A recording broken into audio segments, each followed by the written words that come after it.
Hello, good morning, afternoon, or evening, wherever you are joining us here at Betting on Sports America from. We hope you're happy, healthy, and poised for a relaxing and safe holiday season. My name is David Purdum. I cover the sports betting industry for ESPN, and it is my privilege to visit with a man who is taking on what I think many would say is the greatest challenge the casino hospitality industry has faced in the modern era, of course, the pandemic. Just a week after much of the casino industry here in the U.S. was shut down by the pandemic, we're talking mid-March, Mr. Bill Hornbuckle was named acting CEO of MGM Resorts. This is a time when March Madness, the NCAA tournament, should have been packed in Vegas, the busiest time of the year for the sports books, and they're empty. And Bill has to step in and take over for this. He's done such a great job that in July, the acting portion of his title was removed, and he is now the CEO and president of MGM. So, Bill, we appreciate your time today. And looking back over at your resume, it's loaded with a bunch of prominent titles, CEOs, presidents, CMOs, you name it. But I'd like to start if we go back to your first jobs in the gaming industry, because you were just telling me you got to Vegas in 1977, somewhere around there. What were some of your very first jobs in the casino industry? Good morning, David, at least to all your viewers. I don't have a mask on because I'm in an isolated area here, because obviously in this pandemic we have some pretty strict protocols, but I just wanted to identify my presence. Interesting beginning. I started actually in Connecticut. I was going to a small community college. In Connecticut at the time, you could be a bartender when you were 18. And so I went from pumping gas to a grocery store, and I became a bartender. And I said, well, this is fun. This is social. And I got to truly like the hospitality business. Went to change my major, ended up out here at UNLV in 77. My first job here, though, you had to be 21 to be a bartender. So I truly started as a room service busboy at a little place that still exists today on the Bellagio, Fountains, the Jockey Club.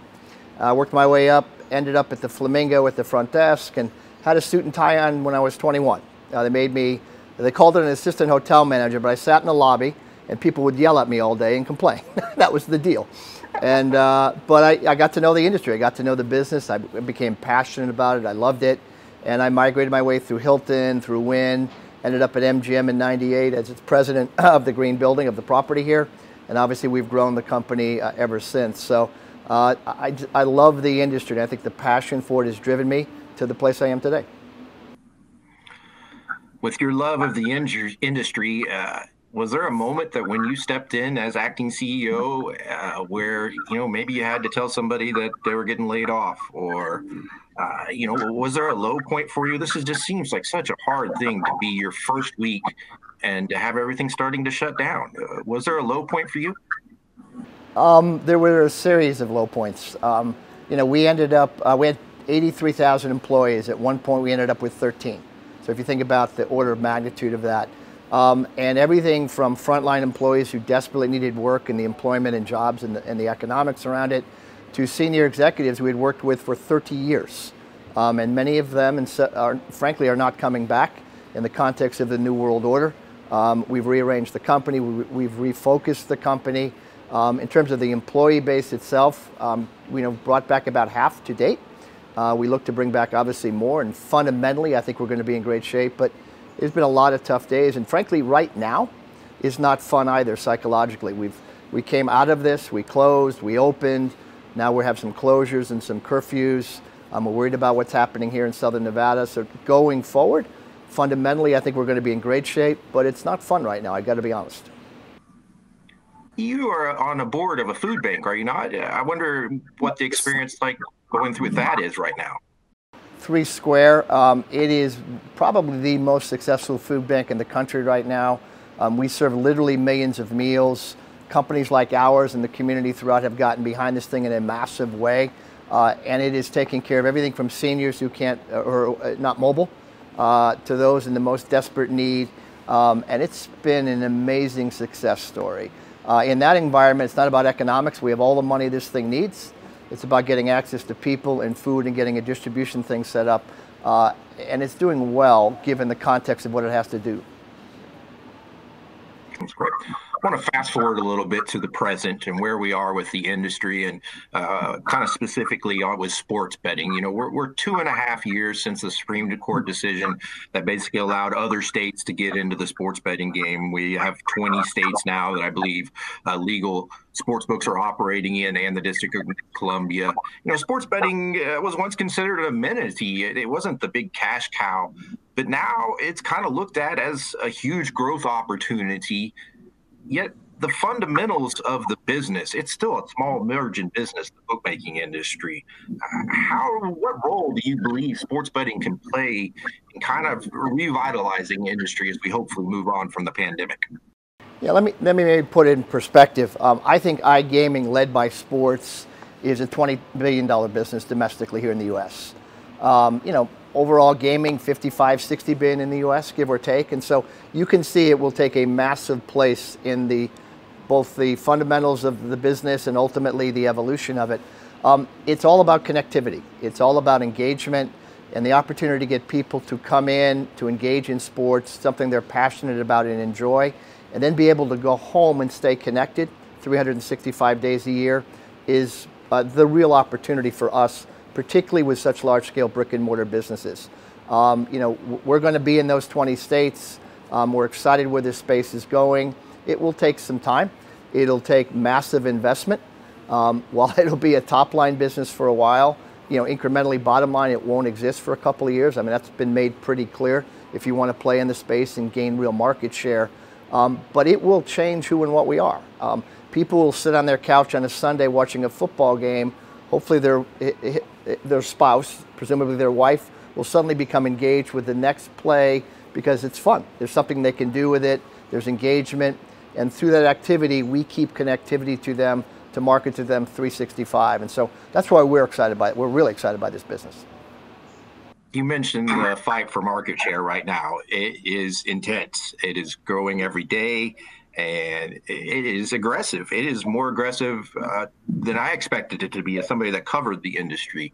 Some say we might be growing too quickly and not doing enough to, address problem gambling or excessive advertising along the way.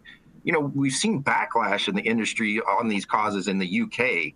I just wonder if you believe, are we growing at an appropriate rate? Is there a time that we need to be a little more conservative?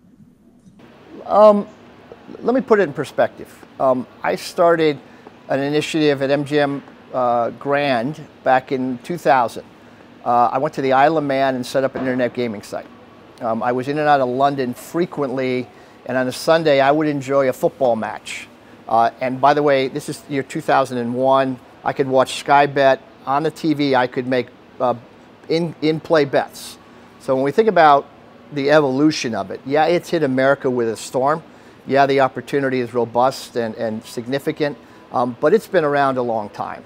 And so when we think about responsible gaming, we think about, look, to me, this has existed for a very long time. It's existed black market, it's existed gray market, and obviously it existed in Europe for over 20 years.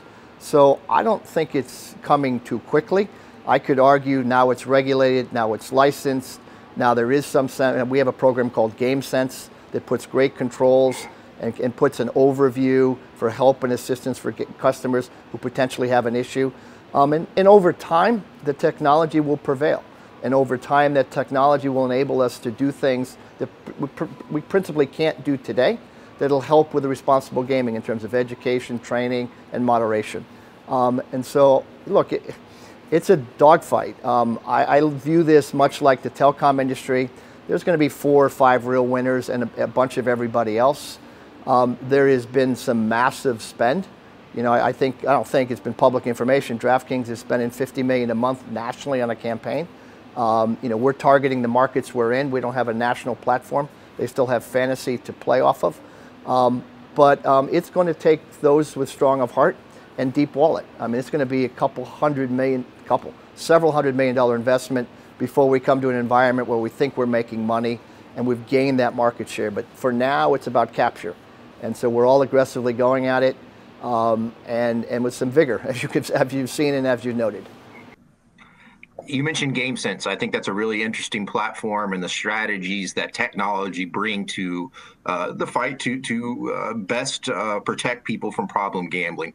Could you give us a little bit of details or some examples of things that GameSense provides that will help that cause? It's mostly about education. It's mostly about our employees being educated, what to look for, how to look for it. It's about counseling. It's about outreach. It's about a place to talk to a customer to be able to send them to. And then over time, as technology begins to step in, it's about governance and moderation and understanding.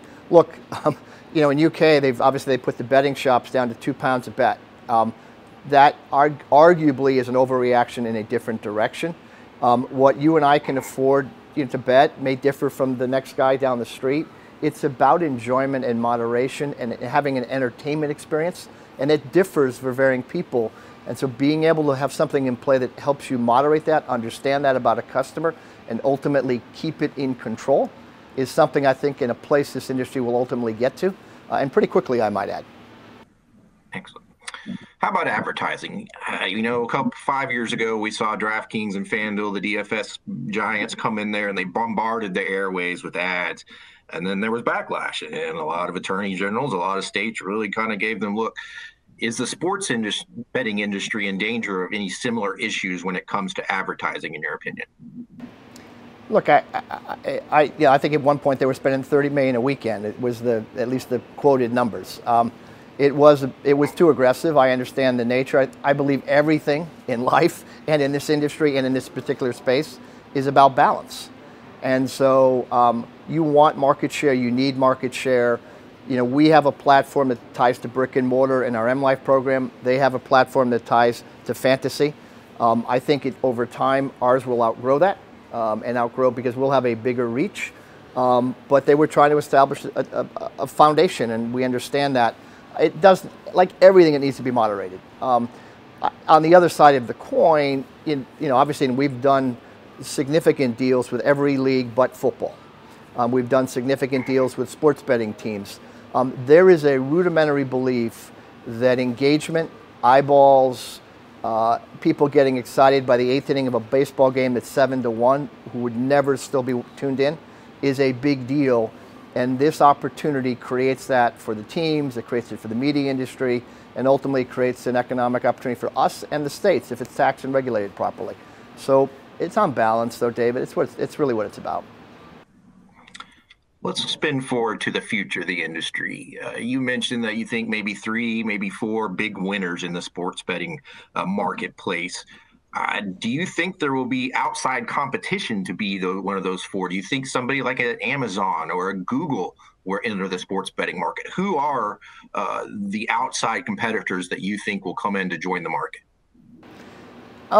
Possibly. I would never say never, particularly at their scale. I mean, particularly in Amazon's case, they've demonstrated they can devour any industry that they want, and obviously Google has that same, licensing, regulatory environment. I think you know this, but I have to identify every place I'm licensed, personal checks I've written 12 years ago. And so the scrutiny we go through as an industry and as individuals is pretty intense. But I think there's probably a place for media companies over time if this is a growing business and it does transfer to the eyeballs and the extension of viewership that I think it will for sports, whether it's streaming and or in direct media. They might enter the play. Pick your favorite one. It doesn't really matter. And so, I think over time here's what I think. There'll be a race to 2024, 2025, see how the dust clears. We'll see where the industry is. We'll see what kind of margin there truly is for individuals. And then from there, I think things may change to a different phase and things come into play at a much larger scale. The leagues, they've had a complete 180 here. They had some pretty strong rhetoric against the sports betting industry, against legalizing sports betting for a long time. Now they're in the business. They're partners of everybody, like you mentioned. How much further do you see U.S. sports being integrated? Do you ever see them running a sports book? We're going to have sports books at their stadiums. Do you think they will get that far involved in terms of having a stake in the betting action? Not a direct stake. I don't believe it'd be good for the sport or the industry because obviously it's still a competition and you do not want to ever intertwine those two. Having said that, when you go to pick your favorite place, in DC is the example you're giving, obviously they're enjoying a lease stream. That stream is elevated in economics because there's sports betting going on in there. It's not a normal lease of a bar, I can assure you. Right. And so, yeah, they're enjoying it already. They're enjoying in, we're up on the Green Monster right now. I'd never be up on that thing if it wasn't for this whole battle. We're in many stadiums. We're spending millions of dollars each year to get BetMGM's brand out there. And so whether it's Raiders right across behind me here, we have a huge presence throughout the industry, throughout sports in general. NHL, we were on the ice all the way through the Stanley Cup. And so that's the benefit. I think they see that. I think they understand it. I would be hard-pressed to believe they want to, because we've talked to a lot of them, cross over that line. I just think it gets a bit difficult for the commissioners and for the teams to then regulate what does and doesn't happen. You mentioned some of the states you're in and some of the teams, the Broncos too. I believe you guys are with them. Is that correct? Partnership. Don't you have a lounge there? Yes, we do. It gives us access, and over time, obviously this credibility. The whole. Well, there's Denver, Colorado has been a great market for us. Tennessee is shaping up in the first couple of weeks to be on fire. It's interesting, and Tennessee's mobile only, and so we're excited by some of the early days. We are on the ground to begin with day one, which I think is a big important thing for consumer grab. And so getting your name out through, obviously, the Titans, people want to see what's going on there. It's important. And so we're almost everywhere you can be. Arguably, we're too many places, but over time, it'll balance. It'll measure itself. And look, we're in this to make money for our stakeholders. But we do believe there's 2 or 3 year build, and it will be expensive, and it will be a dogfight. But we think we're very well positioned with our partners, GVC, and a technology perspective. We have the brand, and I think we have the longer story than most. When you can go home, do something you enjoy, be passionate about it, and then once or twice a year turn that into a trip and come to a brick and mortar place and enjoy something like right behind me. Think about where I'm sitting. I'm sitting in Mandalay Sportsbook. It's a massive environment we're recreating as the business evolves. Literally a block away is Raiders Stadium, and outside the door to my left, we're going to have this massive pregame party. So the opportunity 8 times a year to come to Las Vegas and enjoy an amazing experience around a Raiders game, whether you're from Kansas City or Denver, pretty spectacular. Not only what it does for sports betting, but candidly what it does for our industry and our space. You mentioned 2 things related to Tennessee, which I thought were interesting. First, Tennessee, you're right. It's been a monster. I think $5 million was bet on the first day it launched. Secondly, it is mobile only. And I wonder how you think mobile sports betting can get people into Mandalay Bay. If I can bet on my couch at home, why do I need to come to Mandalay Bay? What are you guys doing to ensure that the success of online and mobile sports betting translates to success at the brick and mortar casinos? Yeah, look, maybe at top line for a minute, and because this is the age-old argument of what do you think about Native American casinos? What do you think about riverboats? I think it's all great. I think it lifted, and it's proven itself. It's lifted the bar. I think particularly when Las Vegas was booming, a healthy new competitor next door that drove visitation to the marketplace is and was a good thing. I feel the same way about this. Getting people exposed. Tennessee is the example. You could go to Tunica from Mississippi, but there's generally no place to go in Tennessee. And so the idea that I could talk to you 365, make you hopefully understand our brand and our products by the device you have in your hand, and put some loyalty and an opportunity for you to come and motivate that trip, I feel really good about. I have no concern. Matter of fact, in this very sportsbook, people will sit in the chair I'm in and never have to go to the counter because of the mobile device. Right now in COVID, it's extremely productive and helpful. It helps keep people safe. It's efficient. There's no long line. They can do a lot real quick. And so, we're excited by the mobile environment, very excited by the mobile environment. The other thing that's going to happen in the future, and you guys have already been part of it, is the convergence between the media companies and U.S. sports betting operators. ESPN, the Yahoos. I believe you guys are partners with Yahoos. What are the advantages for both sides of deals in terms of media and sports betting? Well, for the media companies, it's being able to participate in the space, without having to do it, if you will. Basically as a large-scale affiliate, for lack of a better definition.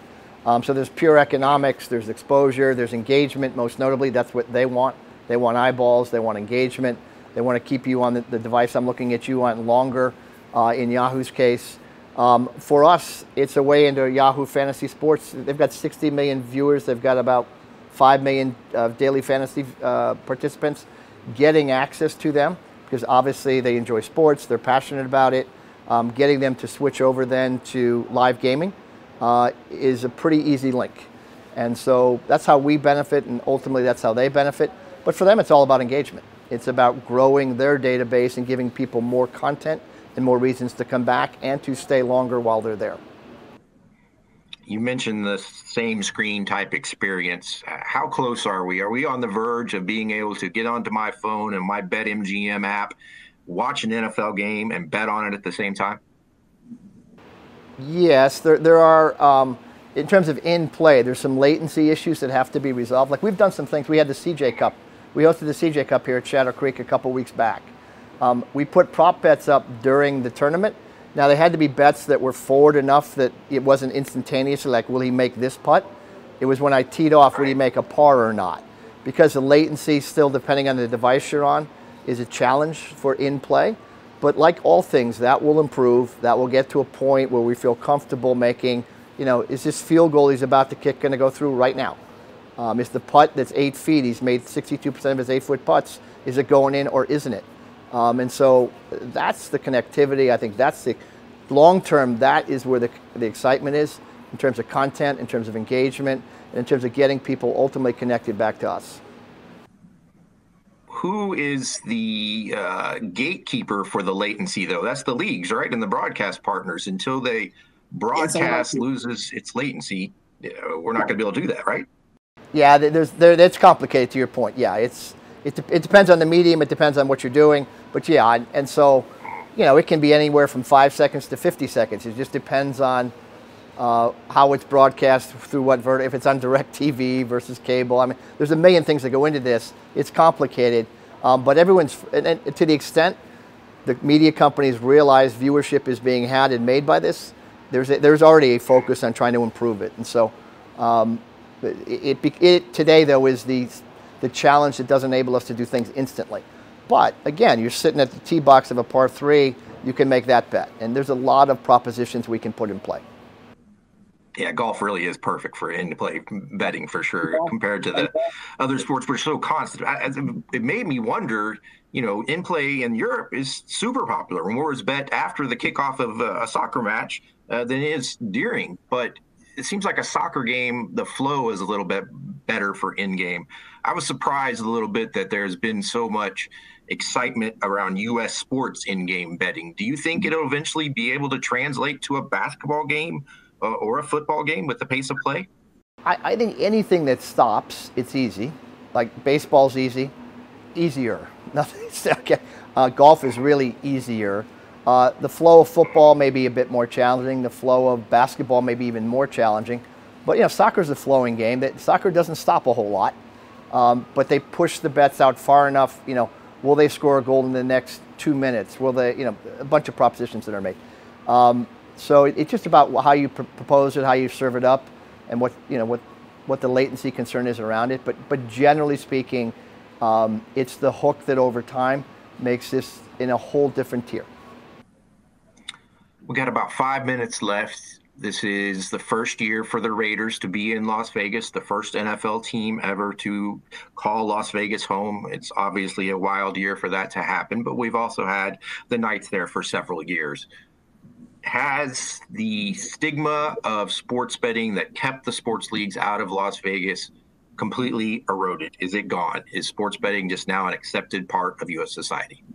It is, in my view, it is gone. When you've seen, obviously you all saw the success of the Golden Knights. It is sold out every night. There's still 4,000 people on a wait list for season tickets. The private seat licenses for the Raiders, 62,500 seats. They sold like 50. They sold all but 4,000 of them because they wanted to keep some seats for the general public. They sold every seat license that they had. We're well beyond that, particularly as it relates to this community. The issue of integrity, we've been doing this for 75 years. And if you think about, particularly in the last 50, what has happened here in terms of integrity in sports betting, I can't think of and look, there's always something. I cannot think of a single thing. It is a safe environment filled with integrity. We have too much at stake.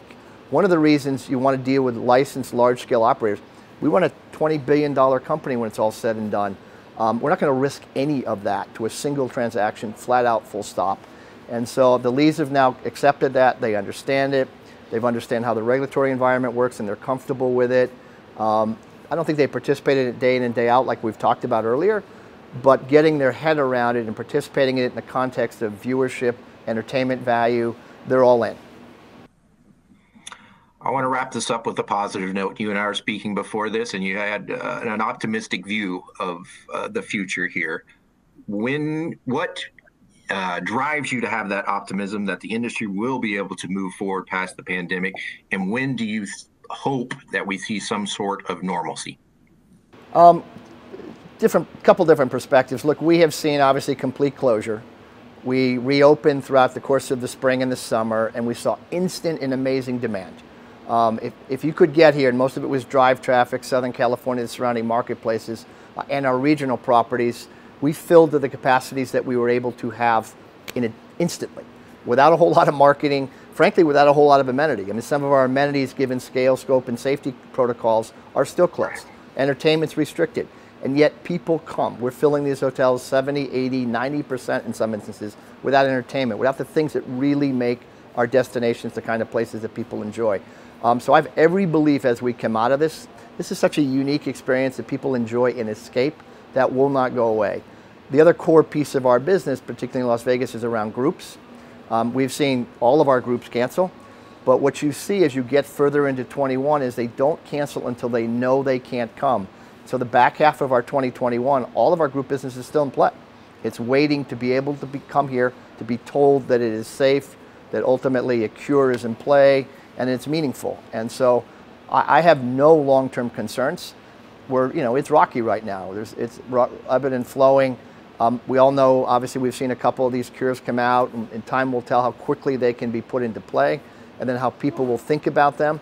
But I got to believe as we sit here in November, this time next year, the place behind me is going to be rocking. We're going to be looking forward to a game across the street here, and we're going to have tens of thousands of people in and out of the stadium, in and out of a pregame environment, and ultimately the casino. So the word's not even hope. We will get there.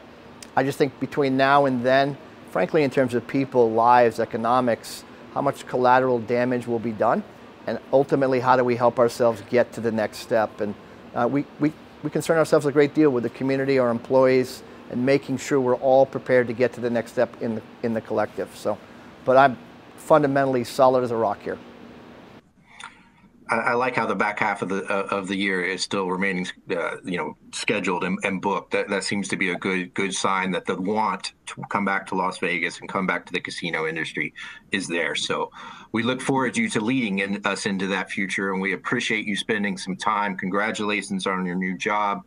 I know it hasn't exactly been the easiest start, but congratulations as you move forward. Thank you, David. That's an understatement, but thank you. Appreciate the opportunity. Thank you, guys. Thanks. Take care.